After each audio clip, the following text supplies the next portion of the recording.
Alô, comunidade, eu sou o Rodrigo Viana e esse é o ICL Urgente, que chega sempre com as principais notícias do Brasil e do mundo, informação, análise a quente, no dia 12 de dezembro de 2025, sexta-feira, a gente sextou e tem a Laura Couto na nossa redação, num dia quente, com muitas notícias ruins para a extrema-direita. Laura. Boa tarde, Rodrigo. Sextou e o ano está acabando, né? Boa tarde para você que está nos assistindo pelos canais do Instituto Conhecimento e Liberta e Eduardo Moreira no YouTube e também pelos nossos canais parceiros. Aproveita, gente, deixa seu like, se inscreve no canal e comenta de onde você está assistindo o ICL Urgente. Vamos lá, Rodrigo, que hoje tem bastante coisa.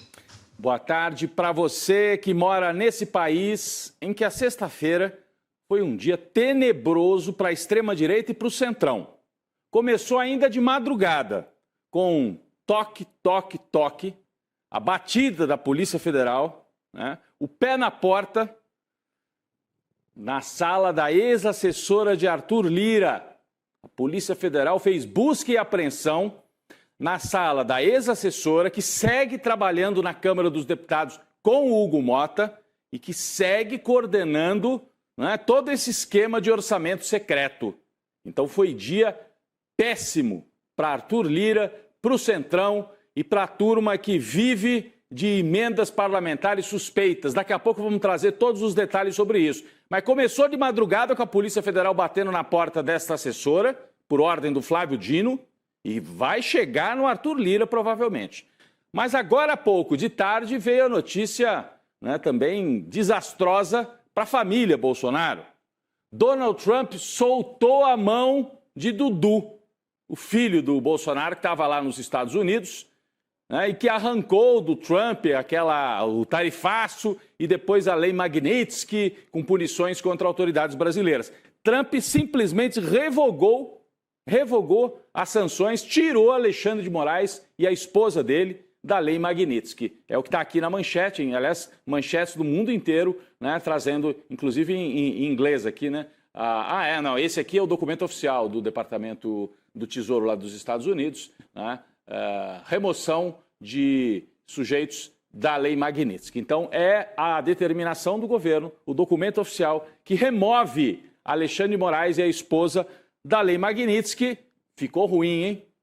Depois de tudo isso, Eduardo Bolsonaro acaba sendo chutado. Estava na cara, né? Daqui a pouco a gente volta a tratar disso. O Donald Trump cuida dos interesses dos Estados Unidos. Está nem aí para Jair Bolsonaro. Vamos começar justamente por aí. O governo dos Estados Unidos retirou o nome do ministro e da esposa dele, a Viviane Barci de Moraes, da lista de sanções. O magistrado, né, o Moraes, havia sido sancionado em julho e a Viviane no dia 22 de setembro. Viviane é a esposa do Moraes, né? A lei Magnitsky, que você sabe, é um dispositivo da legislação americana que permite que os Estados Unidos imponham sanções econômicas a pessoas acusadas de corrupção ou de graves violações de direitos humanos. Isso é o que eles dizem, né? Mas na prática, a lei Magnitsky é um instrumento de pressão geopolítica utilizada para arrancar concessões, para negociar, para pressionar outros países. E foi o que aconteceu aqui. Colocaram Alexandre de Moraes na lei Magnitsky. Depois que Lula conversa, que o Trump conversa com Lula, negociam, tira Alexandre de Moraes da lei Magnitsky. Laura Couto tem mais detalhes sobre isso. Olha, Rodrigo, o comunicado do governo norte-americano não explica as razões para a retirada do ministro Alexandre de Moraes e da esposa Viviane dessa lista da lei Magnitsky. Mas eu queria relembrar o começo dessa história. O governo do Donald Trump fez diversas críticas contra Moraes nos últimos meses, acusando o ministro de autorizar prisões preventivas arbitrárias e também de impedir a liberdade de expressão no Brasil. Além disso, o Departamento de Tesouro norte-americano também já citou a condenação do ex-presidente Jair Bolsonaro na trama golpista como uma justificativa para a aplicação dessas sanções. O próprio secretário do Tesouro, Scott Bessent, inclusive disse na época que o ministro Alexandre de Moraes atua como juiz e júri numa caça às bruxas ilegal contra cidadãos e empresas brasileiras e americanas. Aí o presidente Lula comentou sobre a lei Magnitsky numa reunião com Trump, agora em outubro, e argumentou que a medida era injusta, claro, uma vez que o Brasil respeita o devido processo legal estadunidense. Isso, o presidente Lula, Laura, quando conversou com o Trump, tratou de tarifaço, mas disse também que ele precisava rever estas sanções, que atingiram não só Alexandre de Moraes e a esposa, também ministros do governo Lula, Alexandre Padilha, por exemplo, da Saúde. Então, o que o Donald Trump fez hoje é uma derrota tremenda para a família Bolsonaro, é um alívio, claro, para o Alexandre de Moraes e para a família dele, e é uma grande vitória da diplomacia brasileira e do governo Lula. É tudo isso junto. Não dá para negar, né? Bom, o deputado federal, Eduardo Bolsonaro, ainda deputado federal, se manifestou. Lançou agora há pouco uma nota pública, né, o filho 03 do Jair, dizendo que recebeu com pesar a notícia, né, a divulgação de que o Moraes foi retirado da Magnitsky, mas que segue muito grato pelo apoio de Trump ao longo desta trajetória e pela atenção dispensada, né, à grave crise de liberdade que assola o Brasil, segundo o Eduardo Bolsonaro. Essa aqui é a nota, ó. Se puder colocar mais um pouquinho. Esperamos sinceramente que a decisão do presidente seja bem sucedida em defender os interesses estratégicos dos americanos. Ele está mais preocupado com o interesse dos americanos do norte do que com os brasileiros, né, o Eduardo Bolsonaro. Quanto a nós, continuaremos trabalhando de maneira firme e resoluta. Lamentamos que a sociedade brasileira, diante da janela de oportunidade, não tenha conseguido construir a unidade política para enfrentar esses problemas. Depois ele conclui assim, o Dudu Bolsonaro: que Deus abençoe a América. É uma expressão que eles usam muito lá, né? Muito em inglês, inclusive. E que tenha misericórdia do povo brasileiro. Então ele pede bênção para os parceiros dele lá de Washington e misericórdia para os brasileiros. Olha como é que ele vê o Brasil. É um vira-lata, um traidor danado. Esse Eduardo Bolsonaro, chutado pelo Trump, ainda saiu como um cachorrinho do Donald Trump depois de ser chutado dessa forma, né? E traz essa nota vergonhosa, mais uma nota vergonhosa, após a decisão do Trump, repito, que mostra o seguinte: o presidente dos Estados Unidos cuida do interesse dos Estados Unidos. Usou o caso do Bolsonaro para pressionar o Brasil no meio dessas negociações de tarifaço. Assim que negociou o que queria, tira as sanções, baixa o tarifaço e segue a vida. E o Jair que continue preso e o Dudu que se cuide, porque não sei não, hein? O próximo passo é, chutarem o Dudu Bolsonaro dos Estados Unidos. Bom, o líder do PT, do Partido dos Trabalhadores na Câmara, Lindbergh Farias, publicou um vídeo celebrando a retirada de Alexandre de Moraes da Magnitsky e a vitória do governo brasileiro nesse episódio. Vamos ver. Gente, vitória do Brasil. O governo norte-americano acaba de tirar o ministro Alexandre de Moraes da Lei Magnitsky. Vitória da diplomacia, presidente Lula. Você conseguiu recolocar o Brasil no caminho do diálogo, depois de toda aquela sabotagem feita pela família do Bolsonaro, que agiram como traidores da pátria, impondo tarifas, sanções aos ministros supremos. Parabéns, ministro Alexandre de Moraes. Vitória da democracia e vitória da soberania brasileira. É importante o vídeo. Agora eu fico pensando, sabe em quem? No Barroso. O Barroso pediu aposentadoria precoce do Supremo porque ficou com medo que a Lei Magnitsky sobrasse para ele. Agora acabou a Lei Magnitsky. Será que ele vai pedir de volta o cargo no Supremo? Não dá mais, né? Virou a página já. Precisava um pouquinho mais de firmeza o Barroso, né? Correu muito rápido diante da pressão, fugiu e agora a história está sendo revertida com firmeza e com negociação por parte do Brasil. Bom, foi um dia péssimo, né? Como eu dizia, para a extrema-direita. A festa que os partidos da direita fizeram no Congresso durou pouco, hein? Fizeram no Congresso porque tinham conseguido livrar a Carla Zambelli da cassação. Por quê? Porque a primeira turma do Supremo Tribunal Federal decidiu hoje, por unanimidade, decretar a perda automática do mandato da deputada Carla Zambelli, que não é mais deputada coisa nenhuma, ela é presidiária, condenada, criminosa. E o partido dela tinha feito aquela manobra para tentar poupá-la da cassação, mas tem que ser cassada. E a primeira turma hoje decidiu. O que o Congresso fez no plenário é ilegal e inconstitucional. Cristiano Zanin, Flávio Dino e Carmen Lúcia acompanharam a decisão do ministro Alexandre de Moraes, que já havia anulado a decisão da Câmara, que tentou manter a Zambelli como uma deputada presidiária. Era a bancada do Chilindró. Durou pouco, né, Laura, a tentativa da direita de manter o mandato da Zambelli. Rodrigo, na decisão, o ministro Alexandre de Moraes afirmou que a deliberação da Câmara, que rejeitou a cassação da Zambelli, violou claramente a Constituição.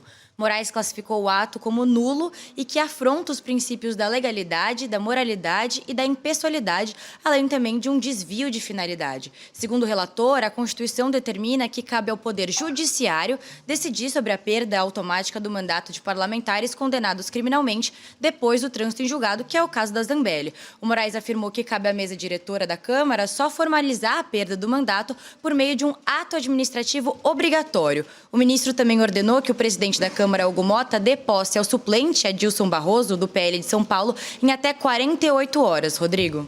Mais uma vez o Hugo Mota sai menorzinho, né? Já era pequeno, ficou menorzinho ainda. Porque o que os ministros disseram foi: Hugo Mota não tinha que mandar para o plenário. A decisão foi tomada. Ela está condenada em 2 processos, inclusive saiu com arma na mão no meio da rua. Invadiu o sistema do Conselho Nacional de Justiça. Está condenada. Não dá para manter mandado dela. Tentaram. E agora a decisão foi cassada e o Hugo Mota vai ter que colocar o rabo entre as pernas e cumprir o que o Supremo Tribunal está mandando fazer. O julgamento da justiça italiana é que vai definir a extradição da Zambelli. Ela está presa lá em Roma, você sabe. Tem um pedido para que ela venha cumprir pena aqui no Brasil. Já passou por algumas instâncias na Itália. A decisão final no judiciário italiano acontece na próxima quinta-feira, dia 18. Então, antes do Natal, provavelmente, a Itália vai mandar devolver a Zambelli aqui para o Brasil. A justiça, né? Aí o governo italiano ainda tem uma parte que é o governo, que pode ainda segurar um pouquinho. Mas o ano que vem, provavelmente, a Zambelli vem cumprir pena aqui. Ex-deputada, presidiária, amiga do Jair, vai cumprir pena ao lado dele. Falando nisso, né?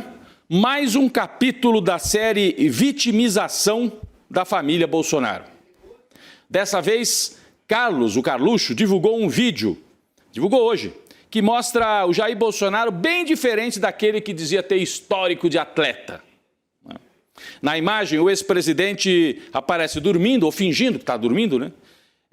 E num episódio assim de crise de soluços prolongada. Estaria dormindo e tendo soluços.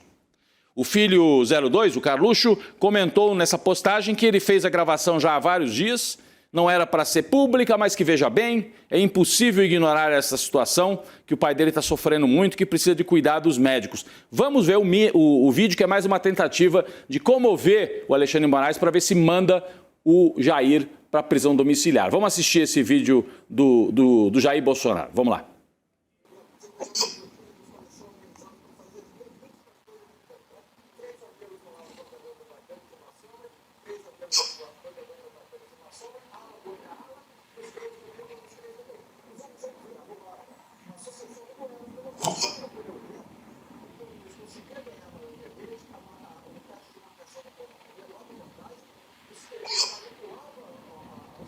O que é isso, né? Ô, Xandão, ajuda meu pai. Faltou um O aí, né? Um acento aí no circunflexo. Ô, Xandão, ajuda meu pai, que tá cheio de soluço. Mas ele era histórico de atleta, ele era um machão que não ia cumprir determinação do Supremo, agora fica aí fazendo esse papel ridículo, se deixa filmar para tentar que haja uma comoção para tirá-lo da prisão. Não vai colar. O ministro Alexandre de Moraes já mostrou que não vai aceitar esse tipo de pressão. O vídeo foi divulgado 24 horas depois que o Moraes pediu que o Bolsonaro passe por uma perícia médica para avaliação do quadro de saúde.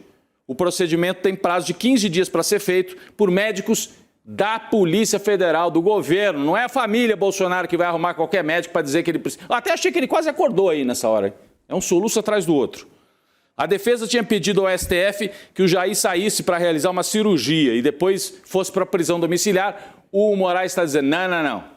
Perícia para saber se esse soluço é de verdade ou se é caô, ou se é embromação do Jair Bolsonaro. Tem uma parte aqui, além desse vídeo que foi divulgado, nem tudo é má notícia para o Jair Bolsonaro nessa sexta-feira terrível. O STF está analisando a transferência dele, sim. Só que não é para prisão domiciliar, é para Papudinha. Lá, as celas são maiores para maior conforto do preso. Laura, o Bolsonaro vai para Papuda? Rodrigo, a cela apertada na superintendência da PF é uma das principais reclamações da defesa do Bolsonaro e dos filhos dele.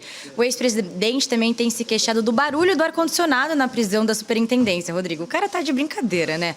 O STF agora analisa a possibilidade do Bolsonaro ser levado para Papudinha, onde já está preso o Anderson Torres, o ex-ministro da Justiça. A cela atual do Jair tem 12 metros quadrados. Já a Papudinha tem cerca de 60 metros quadrados, cozinha com sala, quarto, banheiro e quintal. O local também tem atendimento médico vinculado ao sistema prisional do Distrito Federal.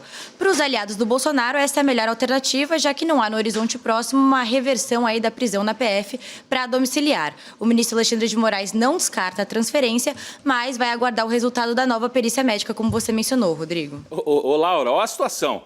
O cara subia no palanque e dizia: não cumpro mais nenhuma ordem do senhor Alexandre de Moraes, seu canalha. Né? Lembra disso? Naquele 7 de setembro? O filho dele tinha dito que ia fechar o Supremo com um cabo e um soldado. Ele foi falando essas coisas. E quando o Lula foi preso, ele ficava fazendo piada com a história da papuda. Vamos relembrar? Vou até virar aqui para o outro lado. Vamos relembrar? O Bolsonaro fazia piada com essa história de ir para a papuda. Vamos rodar aqui o vídeo, rapidinho, vamos lá. Papuda, lhe espera.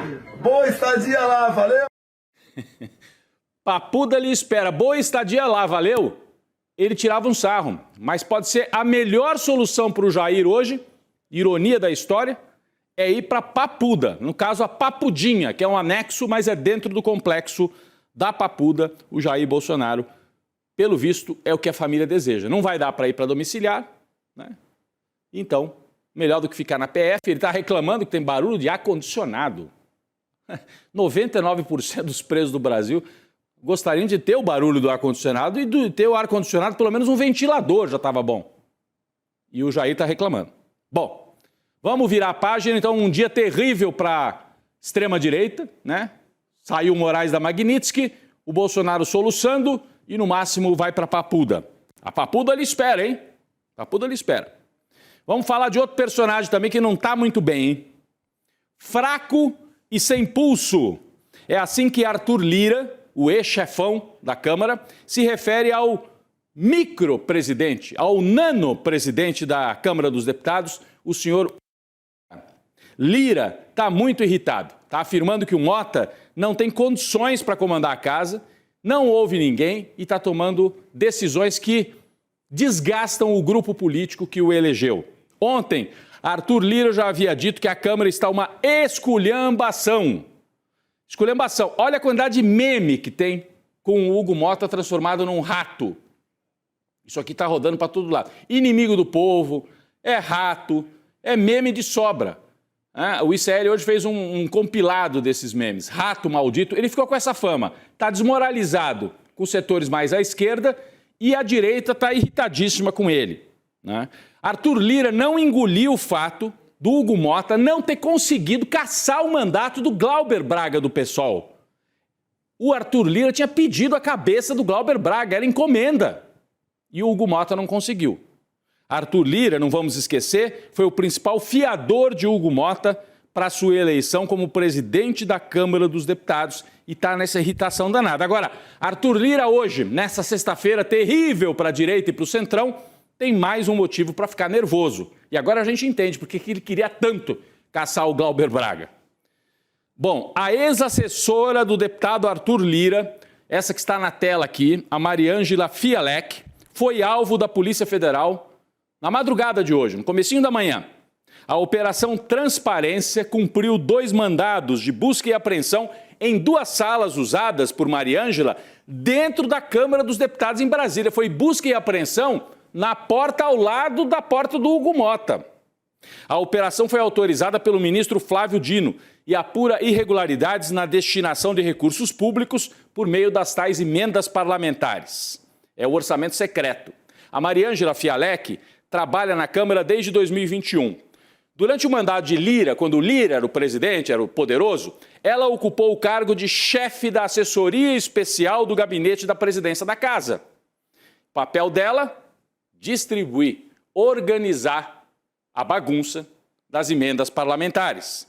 Ela foi braço direito do Lira, controlando a planilha do chamado orçamento secreto. E hoje a Polícia Federal bateu na porta dela, recolheu o celular, computador. Pode esperar. O Lira é o próximo na fila. Laura Couto. Rodrigo, olha só, o Dino colocou água no chope da Mariângela Fialek, porque hoje ela completa 51 anos, olha só que presentão. Ela está sendo acusada de suspeita de peculato, falsidade ideológica, uso de documento falso e corrupção. O despacho do ministro Flávio Dino diz que a ex-assessora do Lira era responsável pelo controle de indicações do orçamento secreto.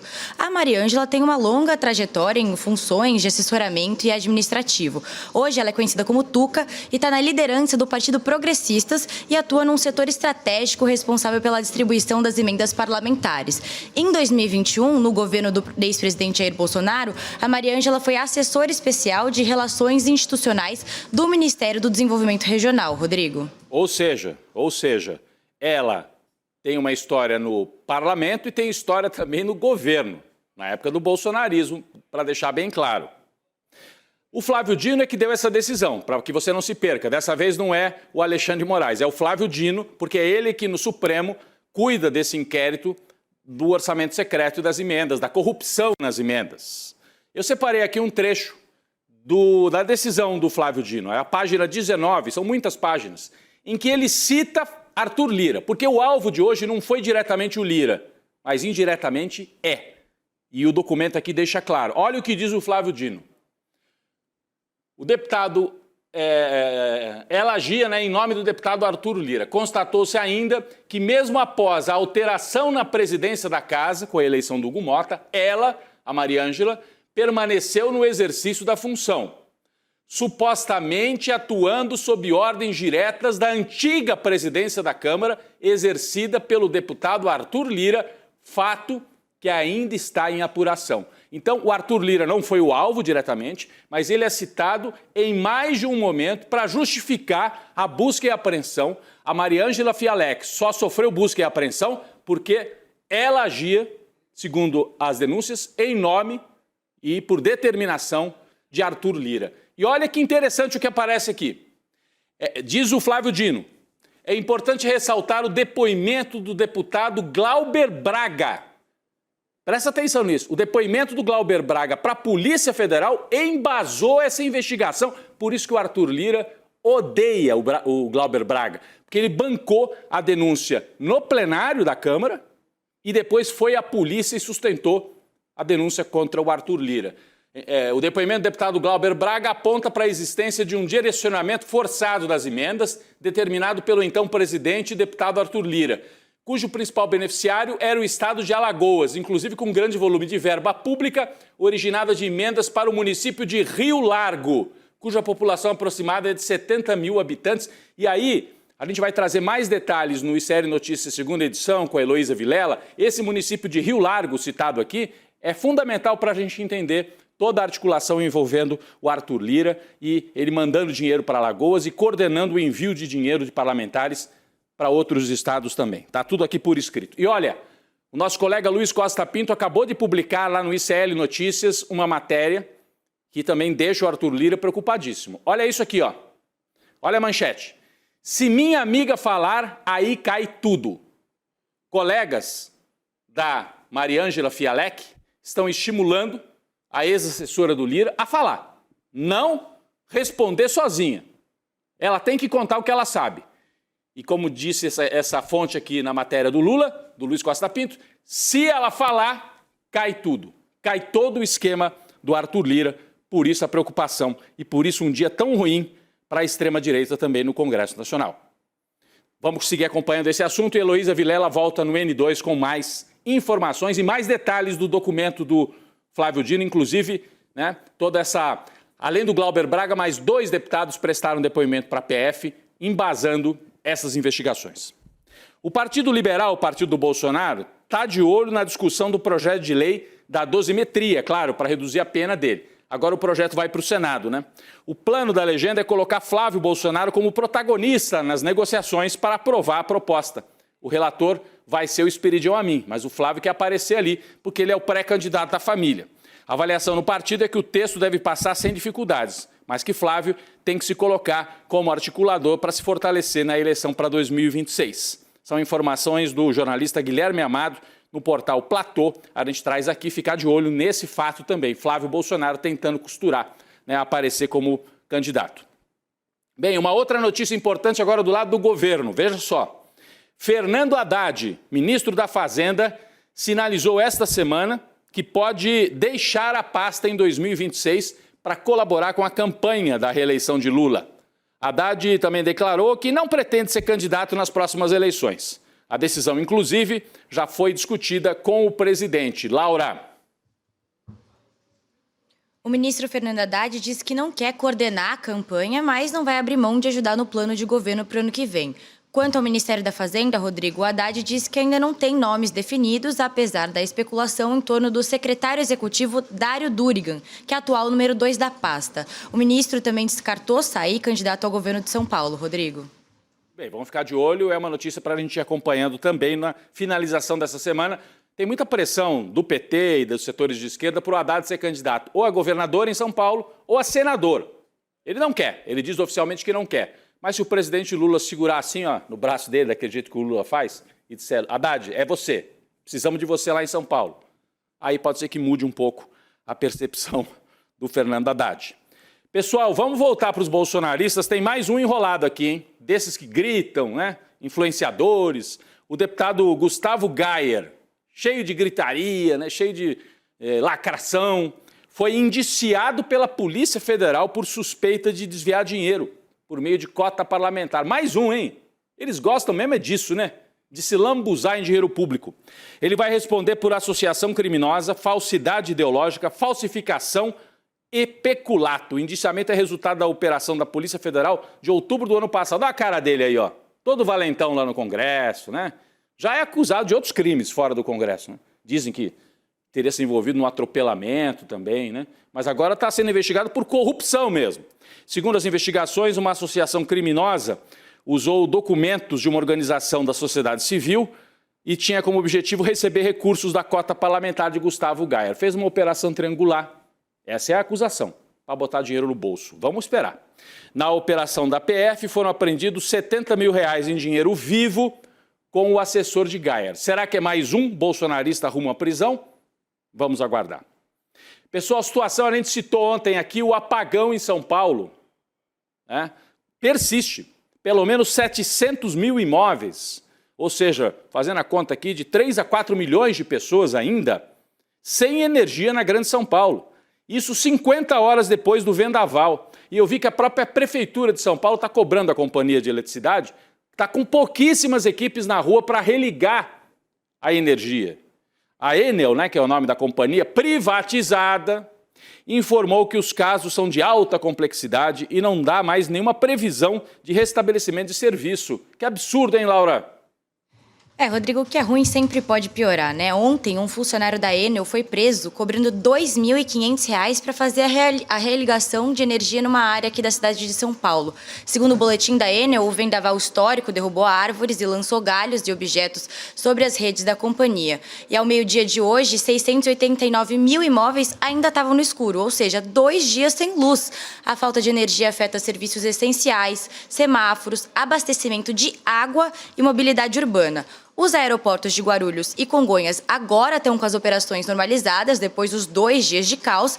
E esse é o 5º apagão da Enel em pouco mais de 2 anos, Rodrigo. Ô, Laura, e cada vez que isso... Laura, aqui, cada vez que isso acontece, o Tarcísio de Freitas, governador, fala, eu vou retirar a Enel, eu vou tirar a concessão da Enel. Não faz nada, tem 3 anos que isso está rodando. Né? Tem aquela frase antiga, né? São Paulo, cidade que a todos seduz. De dia falta água, à noite falta luz.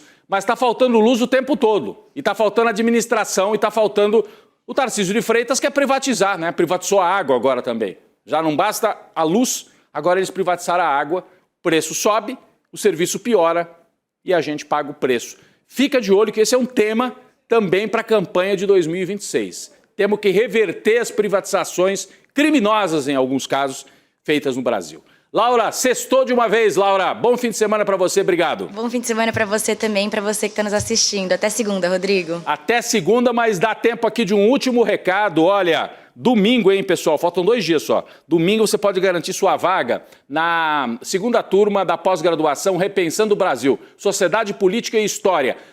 Domingo, 8 horas da noite, tem a apresentação desse curso, né? Já teve a primeira versão, agora tem mais professores se somando à turma que já estava lá. Como é que você se inscreve? Em iclurgente.com.br, iclurgente.com.br. Faz isso agora, né? Eu peço para você, além de você se informar, você fazer uma reciclagem aí dos seus conhecimentos, é importante que você ajuda a manter essa estrutura dos cursos e também do jornalismo. A gente está acompanhando e vamos entrar numa fase ainda mais complicada para o Brasil e mais importante, 2026. Então você nos assiste, estuda e se recicla, né? Aproveitando aí, iclurgente.com.br, repensando o Brasil. Fica o convite. Vem aí o N2 com mais informação e mais análise. Chico Sá, Roberta Garcia, Elô Vilela de Brasília. Daqui a pouco eu tô por lá também. Valeu, gente. Imagina a gente juntar numa mesma pós-graduação o ex-ministro Renato Giannini, o Gessé Souza, a Marilena Chauí, o Lindener Pareto, enfim, os maiores intelectuais do Brasil. Ah, Eduardo, você tá falando da pós-Repensando o Brasil, né? É isso mesmo. Eu tô falando da pós-Repensando o Brasil, que foi o maior sucesso esse ano, com uma turma de mais de 5.000 alunos e alunas que estão encantados com o curso. Só que pro ano que vem, a gente tem ainda mais novidade. Imagina a gente colocar nesse grupo o João César Castro Rocha. Imagina a gente colocar ainda várias outras novidades que vão fazer a pós de maior sucesso do Brasil ficar ainda melhor. Tudo isso vai ser anunciado no dia 14 de dezembro, um domingo, às 8 horas da noite. Posso te dar um spoiler? Você vai querer participar. Um abraço e até lá. Você já reparou que o Brasil parece viver a mesma crise várias vezes? Golpes ensaiados, desinformação organizada, violência que nunca diminui. Nada disso começou agora. O Brasil repete padrões. E quando você olha por distância, tudo se repete. Por que certos conflitos nunca desaparecem? Por que a desigualdade nunca diminui? Por que a desinformação se espalha tão rápido? A resposta não está no presente, está na história, nas estruturas que atravessam séculos e continuam organizando o país. O novo e-book do Instituto Conhecimento Liberta reconstrói o Brasil de agora pela lente da história e mostra por que nada começou em 2025 e nem em 2018. Cada capítulo parte de um fato atual: crise política, guerra cultural, violência urbana, colapso climático, e o conecta às camadas históricas que nos trouxeram até o presente. Porque não existe futuro sem entender o que trouxe a gente até aqui. E porque mudar o Brasil exige enfrentar aquilo que o país insistiu em manter. Se tudo parece se repetir, é porque se repete. Mas nada está condenado a continuar igual. Entender o Brasil é o primeiro passo para transformá-lo.